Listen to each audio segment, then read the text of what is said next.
Yusar Laya ditetapkan sebagai tersangka oleh Kejaksaan Tinggi Gorontalo.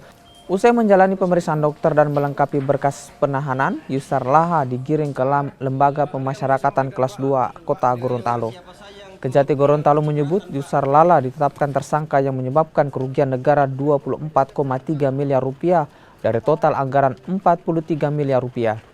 Kasus dugaan penyalahgunaan dana penyertaan modal Pemkat Bone Bolango ke PDAM Bone Bolango terjadi sejak tahun 2018 hingga tahun 2021. Yusar Laya disangkakan melanggar Undang-Undang Tipikor dengan ancaman hukuman 20 tahun penjara.